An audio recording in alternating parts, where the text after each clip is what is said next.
लोकसभेत महिला आरक्षण विधेयकाला विरोध करून तो हाणून पाडणाऱ्या महिला विरोधी काँग्रेससह यूपीए इंडिया आघाडीतील सर्व घटक पक्षांचा निषेध करण्यासाठी शिवसेना महिला आघाडीच्या वतीने त्यांचा जाहीर निषेध नोंदवण्यात आला आहे।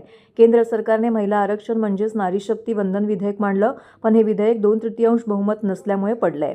मोदी सरकारचे असं पहिलं विधेयक आहे जे मंजूर करून घेऊ शकलेले नाही। काँग्रेसने डावपेच करून ते विधेयक नामंजूर करण्याचा घाट घातला आणि तो घाट यशस्वी देखील झालाय। त्यामुळे सर्व महिलांचा अवमान जो आहे तो काँग्रेसच्या वतीने करण्यात आलेला आहे। या घटनेचा निषेध नोंदवण्याकरिता ठाण्यातील शिवसेनेच्या वतीने काँग्रेसचा निषेध करत आज निषेध आंदोलन करण्यात आले आहे।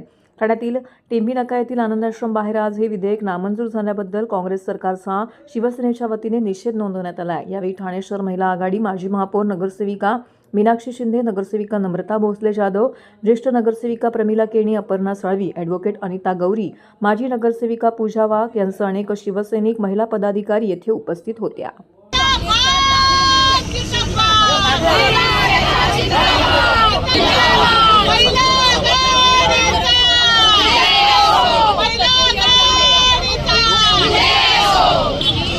नारी शक्ती वंदन महिला आरक्षण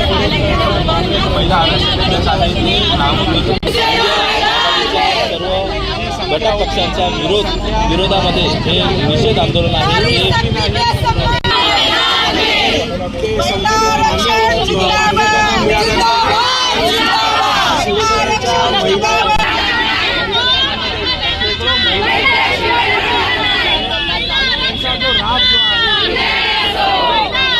की सगळ्या महिला निषेध म्हणून आज रस्त्यावर उतरलेल्या आहेत। काल संसदेमध्ये महिला आरक्षण विधेयक नामंजूर करण्यात आलं। खऱ्या अर्थाने महिलांचा कुठेतरी सन्मान होत असताना ह्या कोणत्या मनोवृत्तीच्या विरोधकांना हे बघवत नव्हतं आणि त्याच्यामुळे त्यांनी हे विधेयक नामंजूर केलेलं आहे। खरं तर त्यांचं हे फेल्युअर आहे, कारण महाराष्ट्राच्या किंवा भारताच्या राजकारणामध्ये महिलांचं एक वेगळं स्थान आहे आणि त्या स्थानाचा सन्मान करण्यासाठी मोदी साहेबांनी हे आरक्षण विधेयक आणलं होतं आणि त्याला कुठेतरी विरोधाला विरोध करायचं म्हणून अशा प्रकारे त्यांनी हा विरोध दाखवला आणि हे विधेयक नामंजूर केलं। खऱ्या अर्थाने तळागाळातली जी महिला आहे ती आज विधानसभेमध्ये असेल किंवा संसदेत असेल तिथं जाण्याचा मार्ग मोकळा होणार होता, पण कुठेतरी काँग्रेसनी अशा प्रकारची मनोवृत्ती दाखवून हे विधेयक नामंजूर केलेलं आहे।